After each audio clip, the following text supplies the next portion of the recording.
Football with friends is fun as hell. My name is Alex Dunlap here with Cody Carpentier on a truly big Thursday, man. A bunch of news today about the Texas Longhorns in college football, NFL draft, man. Cody's got a note on what's going on with some of the offensive line stuff. I have a wide receiver transfer portal nugget that's going to be in the war room a little bit later. We have 14 Longhorns invited to the NFL Combine. We have a new safeties coach to talk about. Tashard Choice goes on to the Detroit Lions. It's too much to even get to. We're going to try and hit on all of it here. So happy to be here with you on Orange Bloods Live, as we are every night from 6 to 7.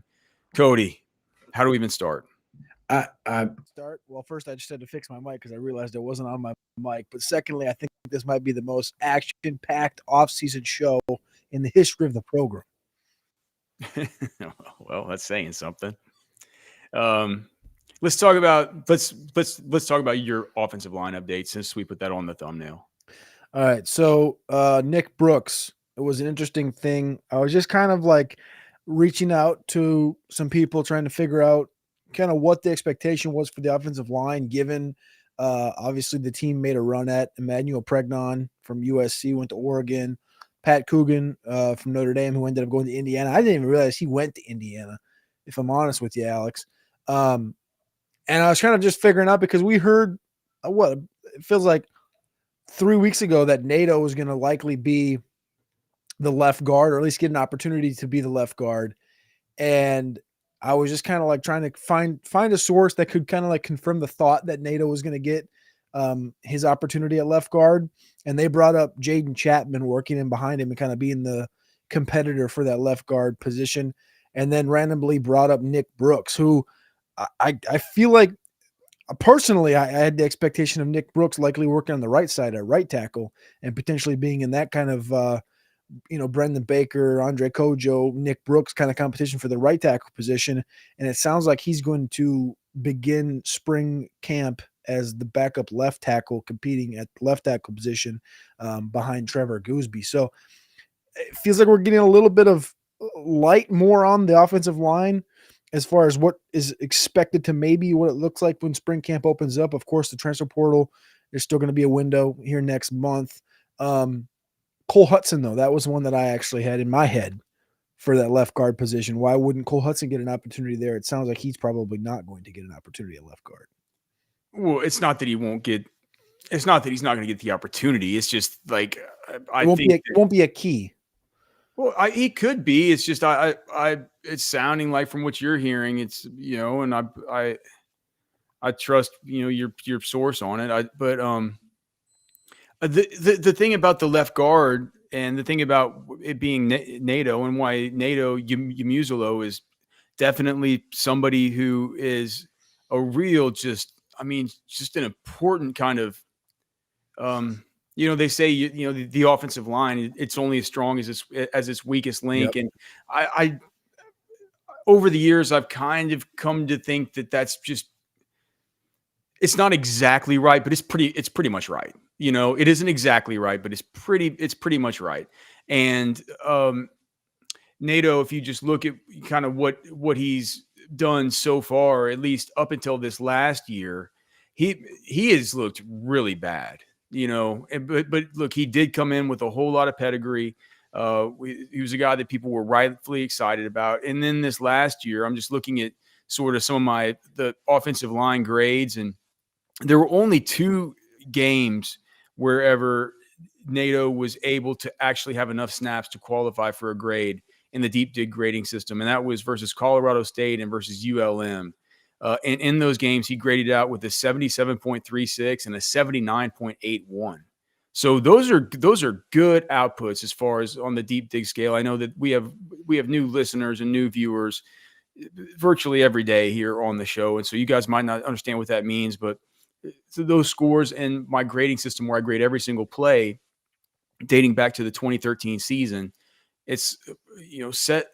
It's basically 77 to maybe like 79 and a half or something like that. It's in this area where it's not quite where you look at a guy and you say to yourself, okay, that guy, he has a chance of being drafted, right? But enough to where if everybody on the offensive line played like that, you would not have any hindrance to the offensive game plan based on the offensive line, right? If there's if there's an issue with the offense and everybody scores a 77 along the offensive line, it ain't because of the offensive line. It's like something else going on, right? Unless it's a situation where it's like, everybody plays well for the whole game except each guy on the offensive line has one terrible play where they give up a strip sack or something where they give up 5 game wrecking plays, right? But that kind of stuff just doesn't happen. So the fact is that Nato Yamusalo was better last year. When I look at the snaps per disruption allowed this last year, so Nato played 71 total snaps. And when I talk about acts of disruption allowed by these players, again, this is for me going back and watching the film and grading each play. We talk about quarterback sacks, quarterback hits, quarterback pressures, run stuffs, TFLs, and then penalties caused.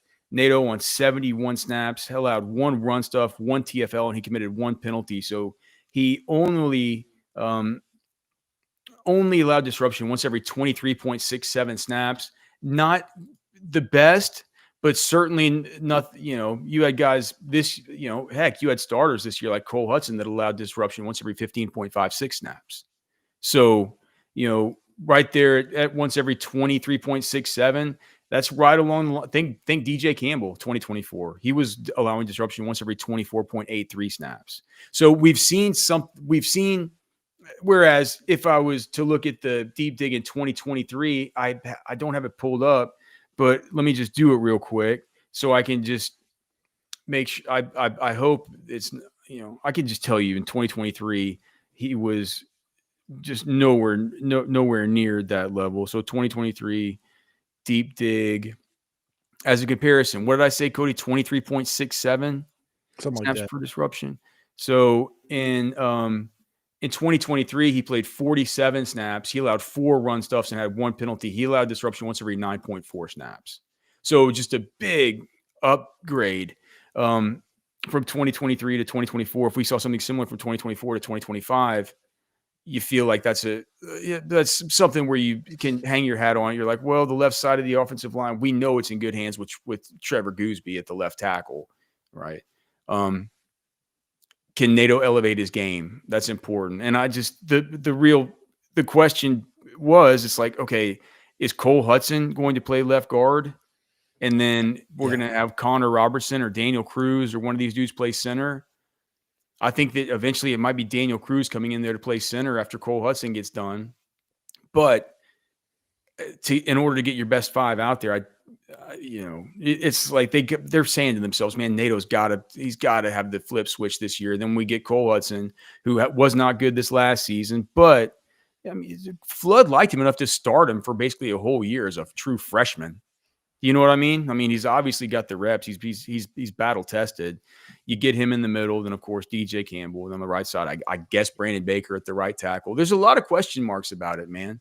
It's wild to consider that even on an offensive line with Nato Yamusalo at the left guard penciled in to start, that we have a guy in Brandon Baker who at the right tackle is a tiny bit less proven, I would guess. Brandon Baker did play 60 snaps last year. He wasn't eligible to be graded for a deep dig grade because for the deep dig system to work, you need at least 20 snaps in the game. But 60 snaps, he only allowed 1 run stuff and 1 TFL. So he was allowing disruption on a small sample once every 30 snaps. So a little bit better for him. So I think that the main thing, though, that's most interesting besides the NATO stuff is that it looks like people are saying that Nick Brooks might be he might just start out on the 2 deep. Well, talking about Nato and Brandon Baker, like this is why you recruit kids from big schools, right? Like Baker's coming from Mater Dei, Nato's from Allen. Like these kids were used to playing in big stadiums. They're all Americans. They're senior year of high school. They're big dudes. They're big humans. Like if we're going to sit here and look at the combine list, we're talking about the NFL combine list here in a little bit, but there's 4 guys from Texas that are going to the NFL combine. There's 4 guys from Texas in the offensive line, I should say, that potentially are going to be drafted, right? We know Cam and Kelvin Banks are going to be drafted, but Hayden Connor and Jake Majors are going to the combine. They're going to show out, and I Were you think Jake. surprised by that? I mean, I got to admit, I was a tiny bit surprised to see Hayden Connor and Jake Majors. I knew they were right on the precipice. Don't lie to yourself. I mean, we know the name Texas next to it kind of helps a little bit, and having all the starts that Jake Majors has had matters. So, but I think the point more so is like Coach Flood has done a great job bringing these guys along, and Gooseby doing what he did this year. I mean, Campbell could have went pro. He would have been to the combine as well. And I think that you just look across the offensive line. If they were really, really worried, I think they would have overextended and went after a Pregnon or a Coogan. I think they really would have overextended if they were really that worried. They acted like they just didn't. I thought Coogan. I thought Coogan was a absolute Slam dunk. slam dunk. Just go get the guy, Yeah. right? I mean, because it allows you flexibility for like if you're worried about Cole Hudson, if you're worried about NATO, if like it's like you don't have to have every single thing along the whole offensive line hit, right? It isn't like you need it's like we always say in like for our prize pick stuff, you know, or like we say for when we play DFS. And maybe some people won't, this will be too nerdy for some people to understand, but it's like we want to eliminate the number of things that we are going to get right here, right? And so if we're putting in a prize pick slip where we say Jared Goff is going to go over 310.5 passing yards, right? Well, if it's like an if then statement, right? It's like, okay, well, if that's going to happen, then if they have Jamison Williams sitting at 48.5 receiving yards and Amon-Ra St. Brown sitting at 72.5 receiving yards, you might as well just package those things in together because they correlate with one another, right? It's a correlation thing, right? You're trying to eliminate the number of things you want to get right, as opposed to if you have 6 picks that are all just like, well, this guy from the Giants, this dude from some other game, whatever, right? Those are all different situations. Whereas you have to get the one thing right about Goff going off. If Goff goes off, he brings these guys along with him, right? It's the same thing about the offensive line group, right?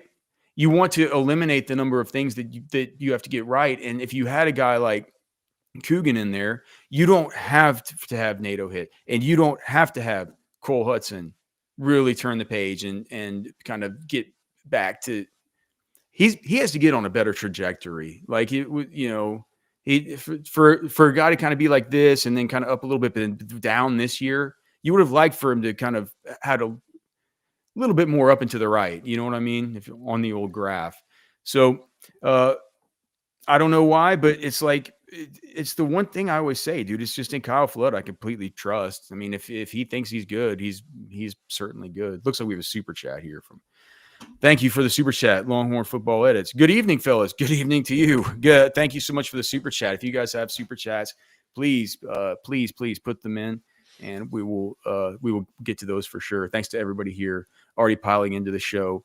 Good and early on a Thursday, man. A whole bunch to get to, but I think it's crazy. I think it's crazy, but I think it's the piece of that I think is just most interesting is the Nick Brooks thing.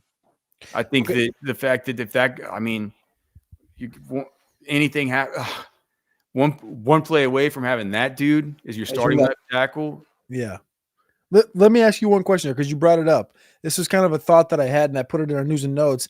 Is it a bigger shock that Nick Brooks is potentially left tackle too, or that the team is going into the spring with, like NATO and Jaden Chapman at left guard? And predominantly that was more towards like Jaden Chapman playing left guard. I don't think Jaden Chapman gets in at left guard if that happens. I think that Cole Hudson moves to left guard, and then we get Robertson or Cruz at center. Don't you? Yeah. Logically. Chapman last year played right guard, but clearly I think this year. So let me just, how does it look behind Campbell at right guard now? Would that be, I guess, Stroh was Stroh left guard last year? Nate Kibble. It's little getting a little thin, man. It's not the that man that 2025 this 2025 offensive line group with these Coleman brothers and stuff is a kind of a splash of cold water if you're looking at interior offensive line depth. I think that it would have to be, man. If anything happens along the interior offensive line, I think what you have is Cole Hudson being able to move around and do some things, and Connor Robertson coming in as center. And if Daniel Cruz has come along well enough, I think they probably get him in over Robertson. But Robertson at least has played snaps. Hasn't really played well yet. But it's good that this 2026 class has a lot of good offensive linemen that feels like, Texas is kind of onto good and early. So we'll keep an eye on that. We have Jay Cruiser in the chat asking winter conditioning updates on these guys' workout progress. We had a big one yesterday about the wide receivers. You can go back to yesterday's and watch that. We're talking right now about this. But yeah, I mean, as far as like we do workout updates a whole lot, but thanks for tuning in. As far as the workout updates along the offensive line, I think it's interesting. It's interesting to think about with Nick Brooks, but it's also, now that I'm just kind of putting it all together about how the depth chart's going to look, maybe it's just a slight bit concerning about the depth for this season alone. I'm a little bit surprised that they didn't maybe hit the portal a little bit harder as far as the offensive line.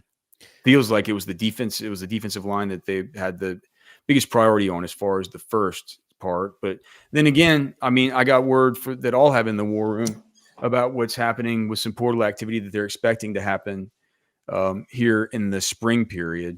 We could talk about that here after we get done with offensive line. I'm not sure what else you want to get off your chest about it.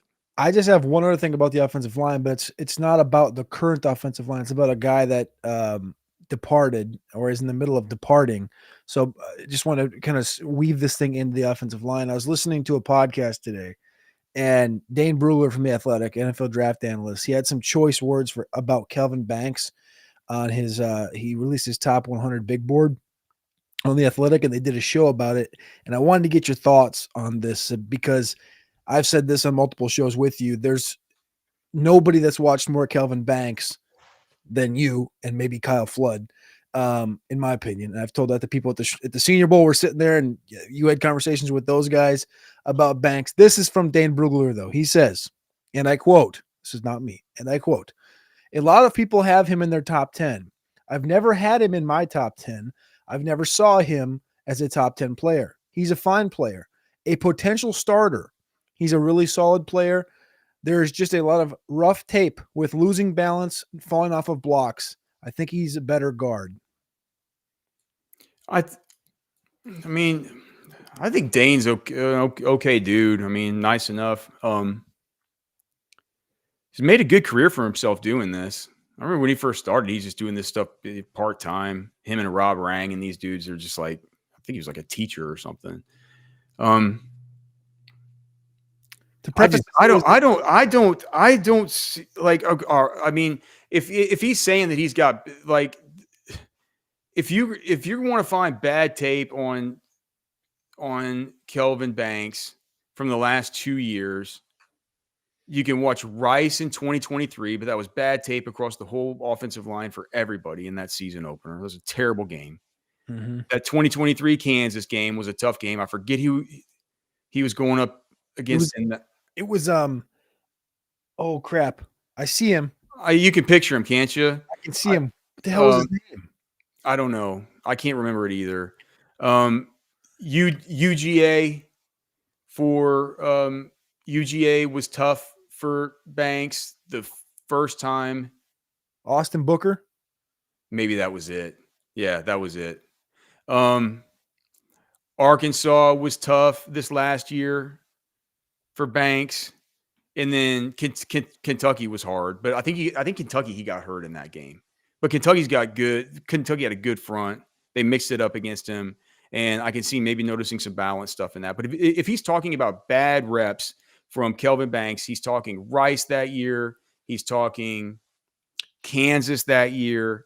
He's talking Arkansas this year, Georgia the first game this year.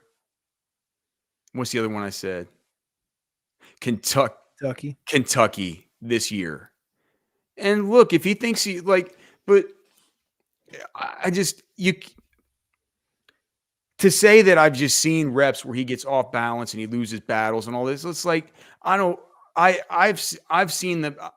I've seen the entire body of work. I've seen 3 total years of work. You want to tell me this guy's got bad balance, bad feet, he loses battles consistently, he's out of position, something like no, he's just not. Like has he had reps where he has had tough reps? Sure. I mean, like, sure. Guys have had, be the This is the Will Campbell explanation, right? Will Campbell, the tackle from LSU, he was interviewed maybe a month ago, and he was talking about playing the tackle position, and he goes, "We have the hardest job in the sport other than quarterback." He said, "We get to go against these edge rushers who, if those guys play 16 games and get 16 sacks, they get a lot of money and they win once a game." He goes, "If I'm offensive lineman and I give up once a sack a game, I'm a bad offensive lineman. You're fired. You're not playing." Yeah. Yeah, so long for your NFL career or your NIL paychecks or anything. Yeah, man, you get that's a good quote. It's true. The reason he brought up Banks was he was talking about Armin Membu. So what is he? But let me just finish. So, but he like as far so I agree that you can find like if you're going to go through, you can find a couple bad reps from Kelvin Banks, but a few bad reps does not a body of work make, dude. It just doesn't. If you want to say you can't say because you see a couple of these reps, especially in the Kentucky game where it's like he ended up getting hurt, where he's not operating at full steam. You can't say he's got bad balance. And I've seen him lose these battles and stuff wherever you have this whole career of the great feet and the good balance and going up against really good. Like, think about some of the guys he's going up against. He's going up against, like in his 3 years at Texas, they've played in giant games against really good players. And you have all kinds of evaluation reps to look at him at. And if you just want to talk about his pure attributes, just the way he moves and his kick and his hips and his hip pointers, his hand striking, it's all like it's pristine. It's very, very good. So I disagree with anybody questioning his balance or his feet. I think that's a bad evaluation. Now, if you think I don't have any problem with anybody saying that he should play guard at the next level. I don't have any problem with that. I'm really interested to see what his arm length is. It's not like I look at his arms and I think he looks like a T-Rex or something. People keep talking about how short the arms are. I'm like, well, maybe they're not long, super long, but I'm just like, I'm interested to see whether or not that, he comes in, he's got 32 and 7/8 inch arms or something. I'll be like, all right, well, you guys were right the whole time. But I don't. Do you think he's going to have sub 34-inch arms? Yeah, maybe sub 34. I don't know if sub 33. Okay. Wouldn't be surprised if he was 33 and a half or something like that. But is that disqualifying for tackle? I understand that 34. I understand that 34 and up is what you would like, but I mean, it's like you want 9.25-inch hands for quarterbacks, but they say 9 is probably fine. And the thing is, it's like, what did we see? And again, I put this in our roster watch chat during the Super Bowl. Was like, you watch Joe Thuney get out there and play left tackle. Joe Thuney's not a natural tackle; he's a natural guard, and he went up against Josh Sweat, who's got a great length. The thing I like remind myself is like Austin Booker, okay, the kid from Kansas, very long. Tyree Wilson, right? Kelvin did pretty good against Tyree Wilson, I would say, a couple years ago, right? Wilson, pretty good against Will Anderson, pretty ridiculous length. Will Anderson, top 5 pick. Like, he's winning. People might look at that Georgia game. Yes, he had a couple bad plays in that Georgia game, but he did pretty good predominantly against 2 guys, Jalen Walker and Michael Williams, who are both going to be top 15 picks. None of the A&M guys didn't do anything. And they're calling them. They didn't do anything against any. I can't believe how unproductive those guys were for how good of prospects they are. You know what I mean? The reason he brought it up is he brought it up unprovoked. He was talking about Armin Membu, the tackle from Missouri, And he said, I think when you watch Membu and Banks back to back, I don't think there's any doubt who the better player is. So I'm going to be interested when we get to offensive line stuff. I'm not quite there yet, and I know you're not quite there yet either. But when we get there, I'm going to be interested to see your evaluation of Membu in comparison to Banks, because that was his Brugler's kind of standing point. He's like talking about Membu, and he's like, Banks is the one up here, and I don't think he should be. But I will say, just to keep it 100, Dane, he did have a mock in April that had Banks 6th overall, so he did have him top 10 at one point. I'll say this. We'll get to the offensive line at some point. I still got to get through the wide receivers and the running backs. But listen to this. I did notice on McShay's show today when McShay was talking with Minch, me and McShay are right on board with one another about the sickness of Omari and Hampton. I knew that this was people aren't going to be able to get away with any kind of any kind of, they're just people are going to show themselves as fools if they don't get on board with my just totally special player that Omari and Hampton is. Can you tell me? So you watched it, you listened to it, but one name that's missing from this list right here. Genty, Omari Hampton, Travion, Caleb Johnson, Quinshawn, Scattaboo, RJ Harvey, Jordan James. Look, well, okay, so Sampson. So I would say Ollie Gordon, and I think I would also. I don't know. I think at this point, Cody, I'm just higher on Jarquez Hunter than everybody else is.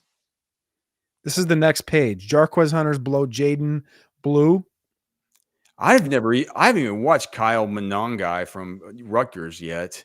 He's got Ollie Gordon at like running back, like 26. I think that's bad. I think it's bad. It's just that's the depth of the class. It's a dude. It's an unbelievably deep class. You look at it and you're just like, man, there's just so many options. Like if you're a team, you just like there's so many options. I don't know what to do. But it feels like when I go into Texas Beef Traders. So many options. It's like, what do I want? What do I want? Do I want I have a stake at Texas Beef Traders. I've achieved the one thing that I've always wanted. My number one dream was at Texas Honey Hams when I was a teenager, for them to have for them to name the sandwich that I always got, just to name it after me, because I always got it right, but they would never do it. At Texas Beef Traders, they've named a steak after me. You can go in and get the Dunlap steak. You can buy the Alex Dunlap box. You can buy the Cody Carpentier box. But in my box, it does have one of the Dunlap steaks, which is a Delmonico cut. Just an unbelievable cut of steak. They call it the poor man's ribeye, because you get this awesome big like pound and a half steak for like $20. But there's nothing poor man about this delectable cut of meat at Texas Beef Traders. Of course, there's no vaccines, no antibiotics, none of this garb. Go in and see Darren. Just go in and see him. Say, hey man, Alex sent me. He said to give me the Texas Beef Traders experience, and just see what happens. Shoot me an email and let me know what happens. You're going to love Texas Beef Traders, okay? You get 10% off if you tell them that you heard about them here on Football with Friends. It's right there in Lakeway, right off of Loman's Crossing. And if you can't make it into Lakeway, just call up there, go to texasbeeftraders.com, put in your order with Darren. He'll take your 10% off. Tell him where you live. He'll bring it to your house, all right? Texas Beef Traders, texasbeeftraders.com. And, of course, we have the beef jerky. QR code is right there. 4 different flavors that we have. Cody and I put these it's Cody and I's, it's our beef jerky, man. The Texas Beef Traders Football with Friends beef jerky, 4 flavors right now. We have the supply chain completely in line. It's awesome sirloin cuts. It's delicious beef jerky. And it's everything we just said, all natural, non-GMO, no cockamamie shots. All right. Just a beautiful herd in Mason, Texas, supporting local ranchers, supporting a local business, supporting us. That is the tasty as hell beef jerky, Football with Friends, and Texas Beef Traders. 4 new flavors. All right. One thing I wanted to talk about that I had in the War Room, is the War Room posted yet? Yeah, just posted 5 minutes ago. All right. So we can say it. So I had the let's see here. Is there anything new? What do you mean in the Is world? there? Oh no, I'm just looking at this thing. There's been a bunch of correspondence here, but I don't want to look through it all at once. Is there anything I need to know about here? Oh, he's Uh, just asking you to resend some stuff. All right. Um, oh yeah, no, that was okay. old. Yeah. When I look in there and I see a bunch of messages, I'm like, oh gosh, was there did something happen? Um, so one thing that I only had one note in the war room, but I thought it was just interesting though. We talked yesterday about the wide receivers and kind of who they're expecting to step up in the spring and all the rest of it. We had the conversation about Parker Livingstone and Aaron Butler and um, the expectations for the freshmen and all the rest of it. I was told during that conversation, and something that I didn't put in the column about sort of Livingstone looking like he's set to at least being set up to have a real shot to be in the mix, man. Like ready or not, he's got a shot to be in the mix. Um, I did hear that they're going to go after a transfer portal wide receiver in the spring period, and it feels like that's pretty much a lock. So if you were worried that they didn't go, no, now what I heard is that it's going to probably they're going to go after they're going after a slot wide receiver in the portal, and I don't know whether or not it's somebody who they've already kind of honed in on, whether they have a target, or whether it's they're just looking for that specific type of receiver because it feels like what Texas has behind DeAndre Moore, a little bit thinner, than what they have at the outside wide receiver positions. Now that's based on a projection of guys like Lockett, French, Michael Terry kind of playing outside. I think Michael Terry could play in the slot. We know that Dalen McCutcheon could play in the slot. But I don't know it's if I know Sark, he's probably in that slot. He might want just a little bit more veteran than he has with just having DeAndre Moore, and then behind him you would have a true freshman. I think he would like another option. I So I I think get it. that's the reason why they're saying it's going to be a slot receiver.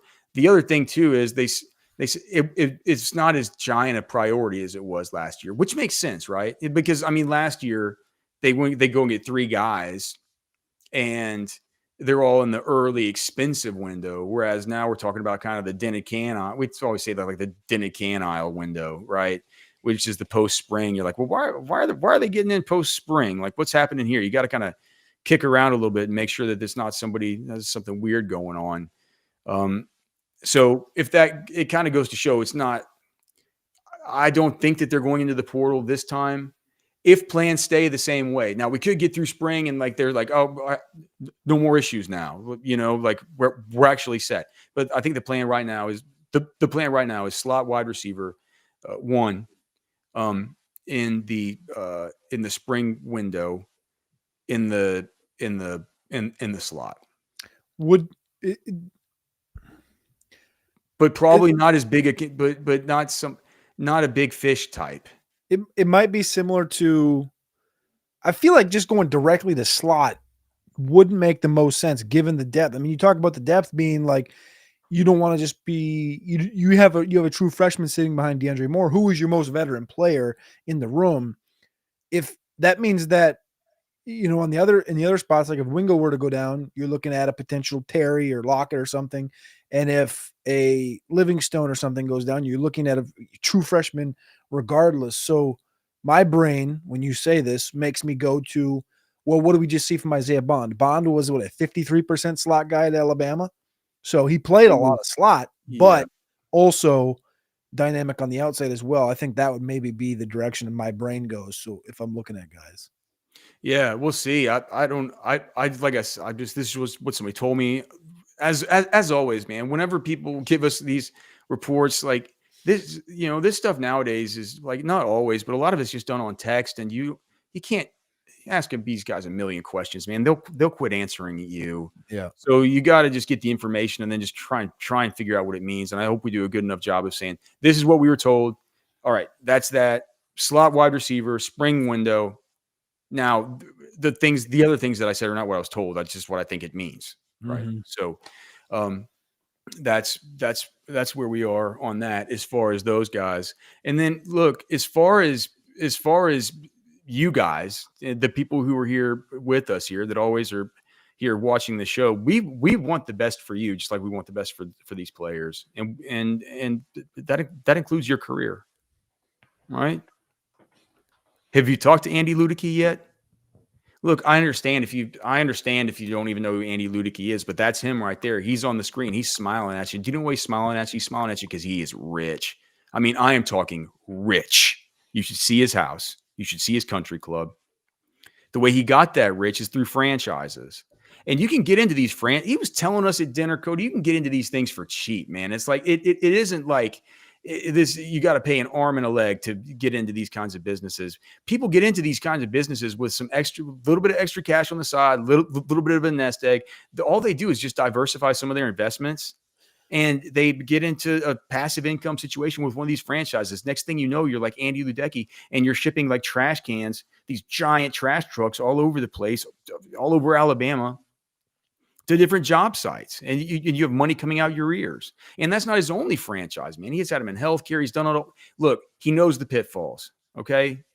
So whether you're looking to get out of the corporate rat race, whether you want a career change, whether you just want some passive income, Andy Ludicky can help at myperfectfranchise.net. Okay. Myperfectfranchise.net. It's Andy at myperfectfranchise.net. The phone number is 404-973-9901. He's our friend. He's a great guy. Very, very rich. Andy Ludicky, myperfectfranchise.net. Make sure and go give him a call over there. All right. Let's give you a round of applause because I believe that was the first time in show history that you said Ludicky. Ludicky. I got it. What else do you want to talk about? You got some other topics you want to bring up, or what? I mean, what about all the guys going to the combine? Let's talk about that. Because you said that Texas and so I guess Grok let me down whenever I put it all in, and I said, tell me how many each team has. You can't ride with Grok. Is Grok not as good as ChatGPT? Well, I think Grok can't decipher between like Georgia and Georgia Tech or like okay. Texas A&M. Like I think I need to go clear up my post then on the board, I guess. Yeah. So here's the official number. Ohio State came in at 15, Georgia, Texas at 14, Oregon 12, Ole Miss, South Carolina 11. I believe A&M and Oklahoma both had 2. There was a pretty sick graphic. I think the Orange Bloods account reposted it, and it showed the entirety of the SEC and here, I'll pull it up right here. It showed the entirety of the SEC and and how they kind of laid out for the combine invites, and it is just spot on for those anti OU and pro Texas people. Why? Hey, look at the top of the food chain, Georgia, Texas. The bottom of the food chain, Oklahoma A&M. Are there? I'm trying to look at it right now. Are there any takeaways just for this year as far as SEC teams and like SEC players? What do you mean? Okay, so I mean, let's just look at all the. So we have in the SEC 2 teams sending 14, 2 sending 11. I would just like to see what it says for like the Big Ten or the ACC. I wish there was comparing the conferences. Yeah. We haven't had enough time to do that yet. But dude, I guarantee you, I know what it's going to show. It's going to show the SEC has the most people invited to the combine. Don't you think? Let's see here. I don't know. I'm trying to Google it quick. 188 of 329, 57% come from the Big Ten and the SEC. Andrew Siciliano posted it by conference. SEC 106, Big Ten 93. So the SEC beat them by 13.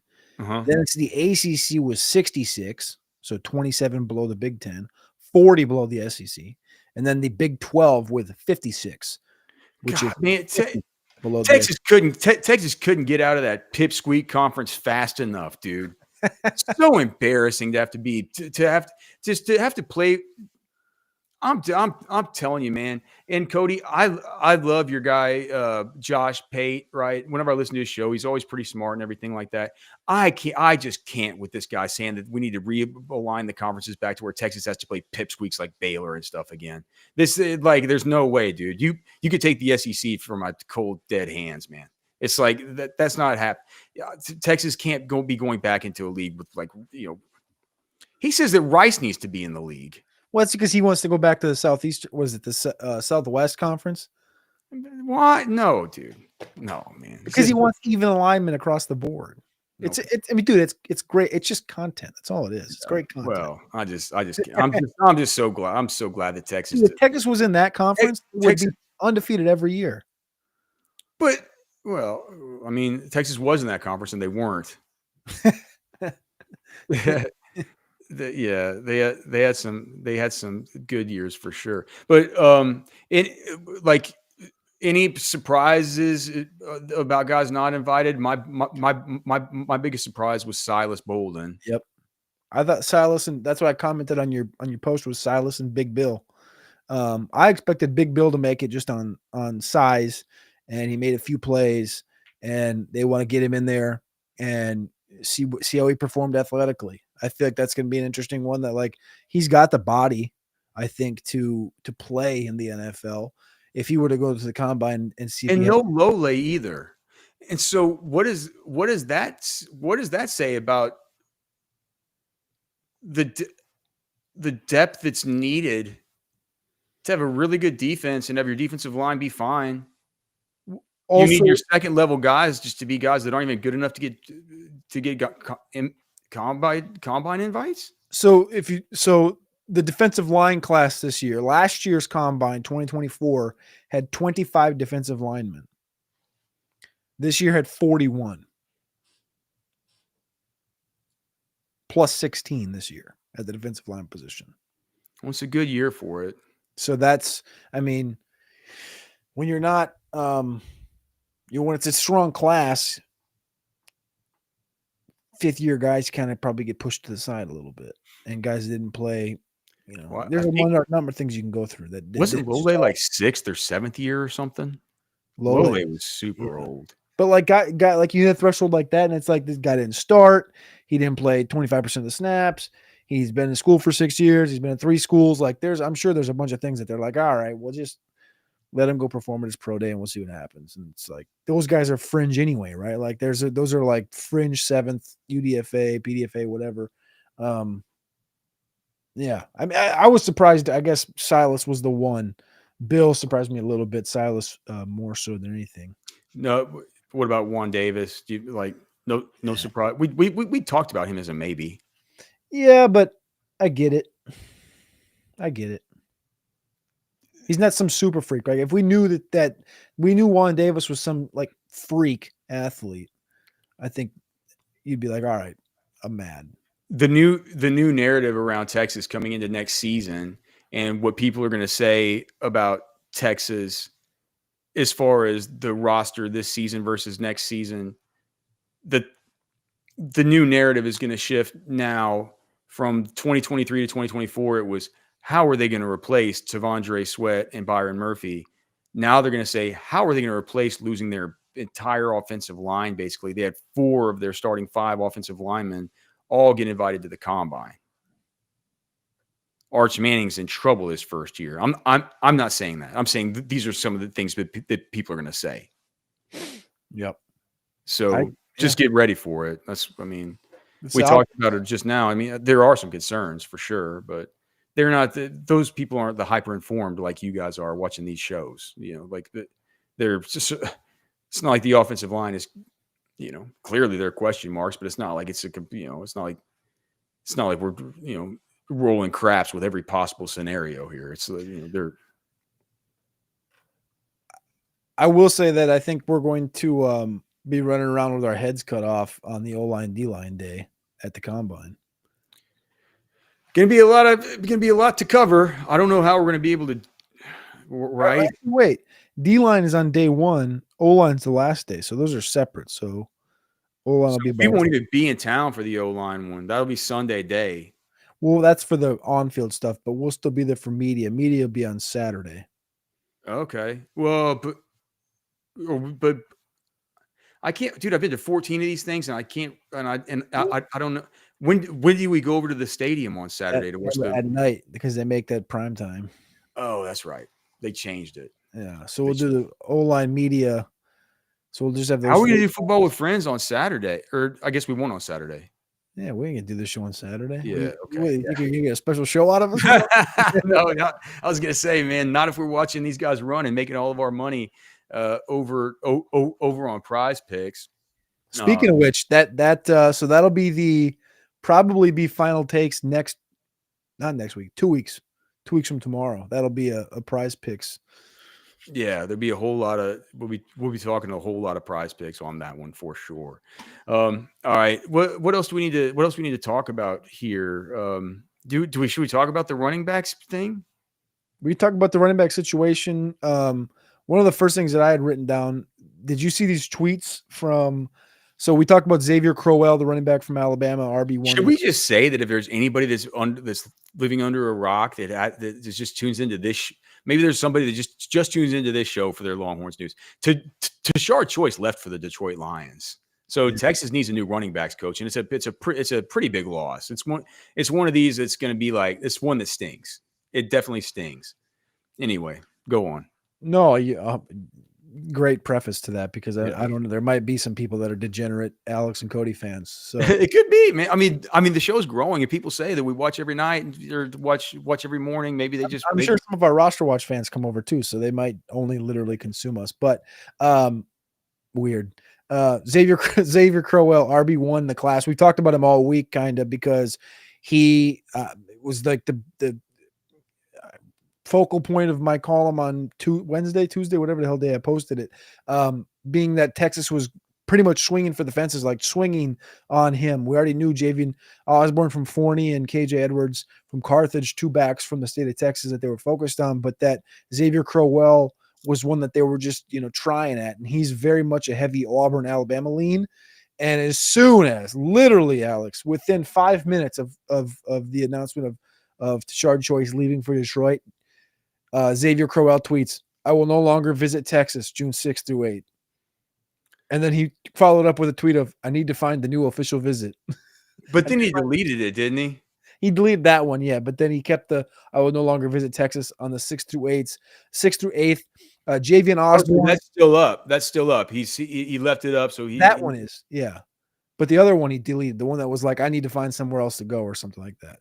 I'm sure he won't have any problems finding another spot to go. He won't. But Javian Osborne, I do let the record show. I've said it. I said it even before this. He's not as good as he's not as good as Javion Osborne. retweet. And what did Osborne say? He said, in quote, "What Lil Wayne say? Let it all work out. #hook 'em." Is that in the immortal words of Lil Wayne? I guess. I don't recall what song that is. Let it all work out. I grew up listening to a lot of Lil Wayne. I can't. Is Lil Wayne the one with all the neck tattoos that did the Ballers theme song? I don't know what the Ballers theme song is. They kind of bring they bring us back in on Sirius XM with it sometimes. Is that right above it? Well, yeah. Yeah, that's him. Yeah. It is okay. Yeah. Well, man, so Javion Osborne, I mean, Lil Wayne's got some jams, dude. I'm liking Javion Osborne with a great attitude on this. He has to. I mean, these guys have to know, dude. Like, it's really hard. It's really hard to even commit to like a head coach these days, right? Mm-hmm. It's even harder to commit to an assistant coach. Dude, you kind of gotta commit to the school. I mean, I know it's different now with the portal and NIL and all the rest. You can just leave after a year, but man, it's player dependent. Like you see a guy like Crowell, who's obviously the only reason he was attempting to come to Texas or go to Texas was because of choice. I was talking to a different offensive lineman earlier this week about Texas and other schools, and he's talking about the other schools saying, they lost their offensive line coach to the NFL, but I can't dog him for that. Like, he's going to the NFL. He's bettering his career. So there's guys that view it that way as well. And obviously that's how Osborne views it. I'm just like Javion Osborne, no matter what, man. Javion Osborne, no matter what. And I also want to say that it looks like there's almost close to 500 people here watching the show between X and YouTube. We certainly appreciate you guys all being here and everybody here in the live chat. We love to see Alan Makeda saying Osborne may just have burnt orange blood. Certainly, if you're a Texas fan, you certainly hope so.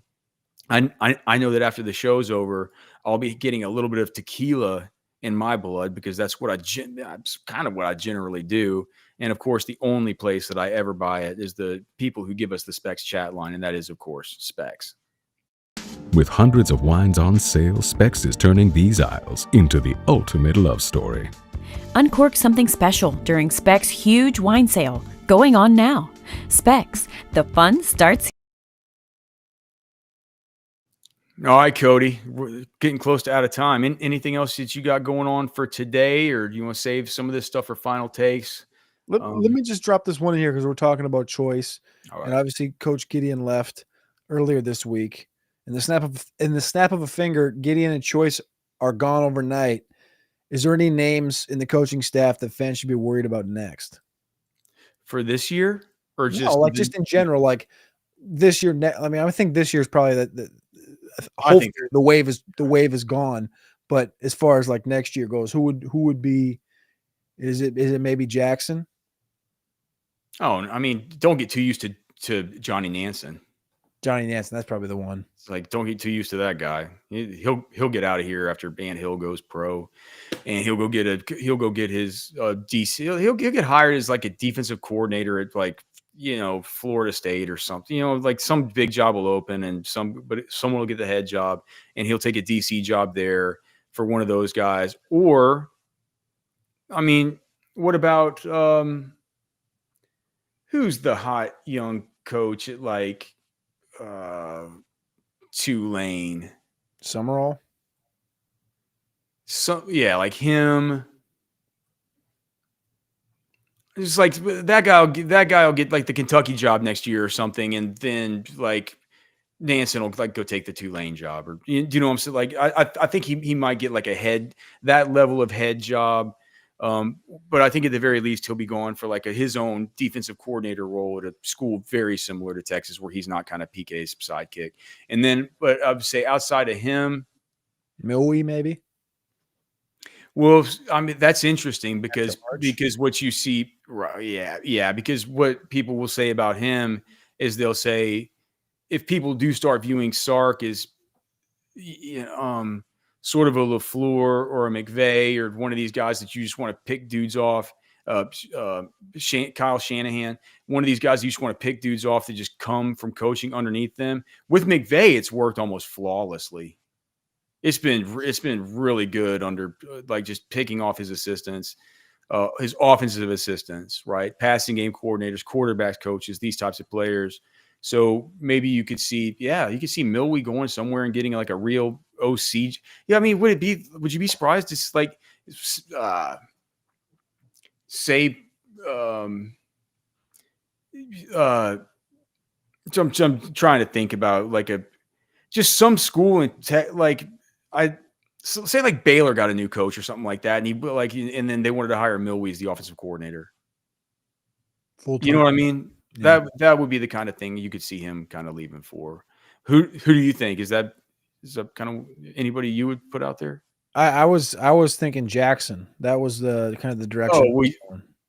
Yeah, Rivals National Recruiter of the Year. Yeah. I mean, he's cranking out draft picks at wide receiver. Mm-hmm. Like we talked about before, though, this will be the year where it's like he's going to have a different resume bullet point this year because he's going to say, I've shown you what I can do whenever I bring in these transfers. Adonai Mitchell, the guys I've inherited like Xavier Worthy, the guys, the transfers like Bond, and like the development that Matthew Golden had on just 1 year here under me, right?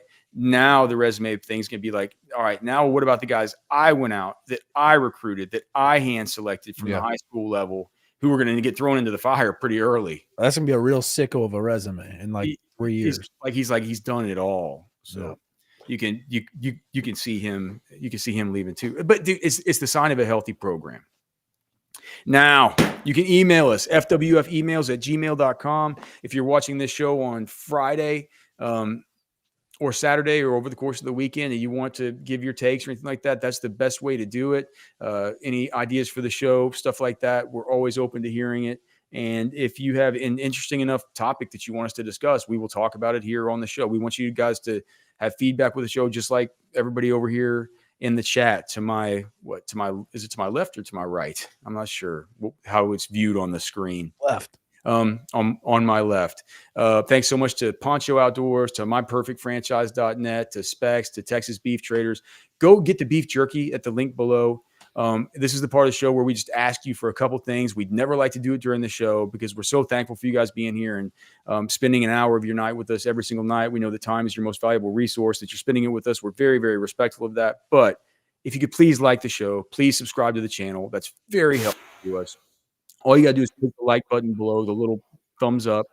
Let your friends know about the show. But most importantly, if you like it, just come back, man. We do it every night. We're here to hang out, man. It is indeed fun as hell. If you're interested in sponsoring the show, you can contact Sunny Nelson at orangebloods.com. You can call her 512-924-4038.